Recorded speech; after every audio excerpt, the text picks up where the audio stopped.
Alors bonjour à tous, on est toujours avec Samir Yaou de chez Sony Mobile Communication France et on va parler du line-up de Sony cette année pour l'année 2012. Et donc on va commencer tout de suite par la question sur le nombre de terminaux, puisque depuis janvier et l'annonce de l'Xperia S, Sony a annoncé de nombreux terminaux. Je crois que maintenant on est à 9 si mes souvenirs sont bons.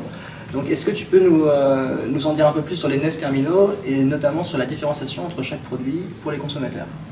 Donc commençons tout d'ailleurs sur les consommateurs, une gamme si large, je ne pense pas que c'est un peu trop perturbant pour eux? Alors beaucoup de questions dans une seule question.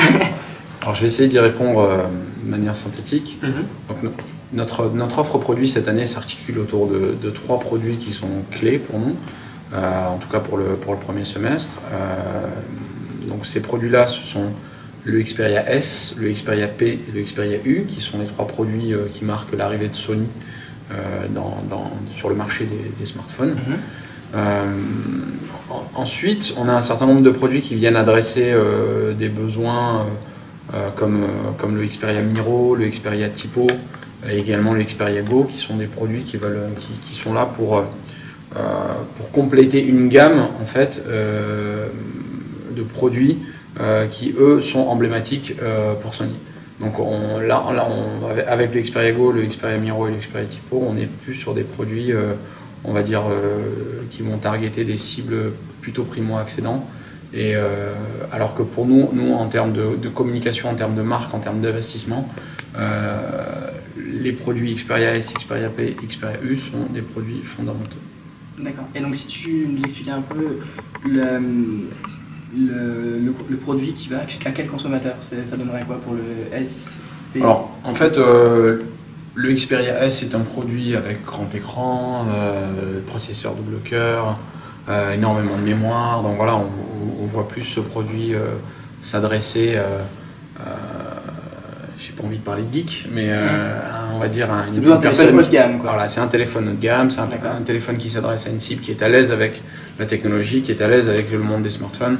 Et donc voilà, pour le Xperia S, la cible est assez claire. Ensuite, sur le Xperia P, c'est un produit qui est tout en aluminium, donc on va être sur une cible un petit peu plus, on va dire, large et grand public, puisque c'est un produit avec un écran 4 pouces, double cœur également, mais qui dispose d'un capteur 8 mégapixels, on a un petit peu moins de données, mais c'est un produit avec son design en aluminium qui va venir cibler des personnes qui vont être plus sensibles au design et plus sensibles au côté, on va dire, statutaire du mobile.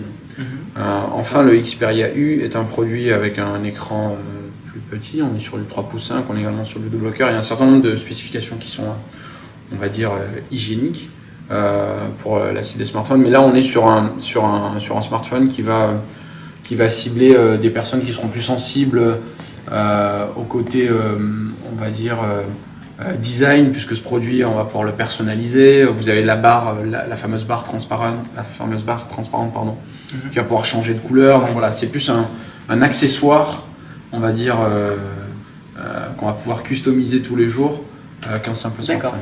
Et donc maintenant, si on passe à la partie logicielle, donc Android by Sony, qu'est-ce que ça donne?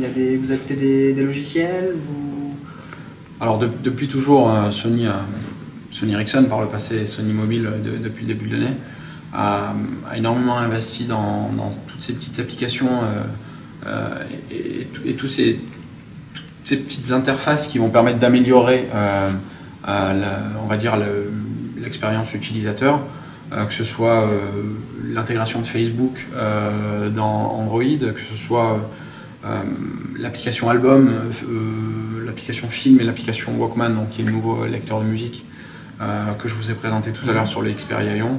Voilà, c'est un certain nombre de petites applications qu'on va continuer de développer.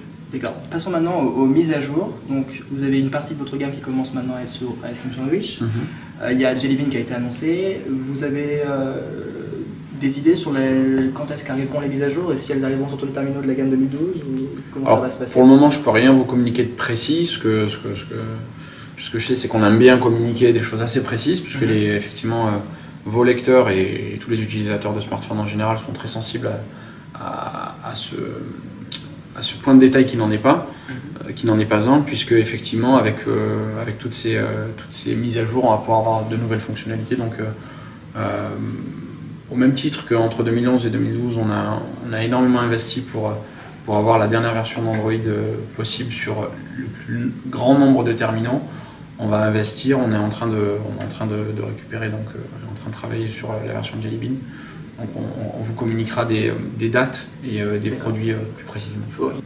De plus en plus, on a les constructeurs qui s'en vont vers des écrans qui sont de plus en plus grands. Donc on a par exemple le Galaxy S3 qui culmine à 4,8 pouces. On a même le Galaxy Note qui est 2 qui est annoncé avec 5,3 pouces, je crois, dans les rumeurs. Vous êtes resté au maximum à 4,6 pouces, si je crois bien, avec le Xperia Young, vous avez présenté.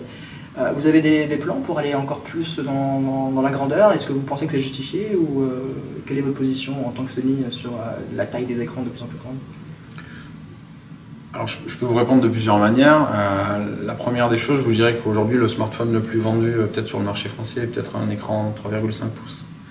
Donc je commencerai par là. Et je vous dirais également que on a des objectifs et des plans pour améliorer l'expérience utilisateur, pour avoir des écrans qui permettent de restituer au mieux notamment les pages internet et notamment l'expérience vidéo qui nous tient à cœur chez Sony.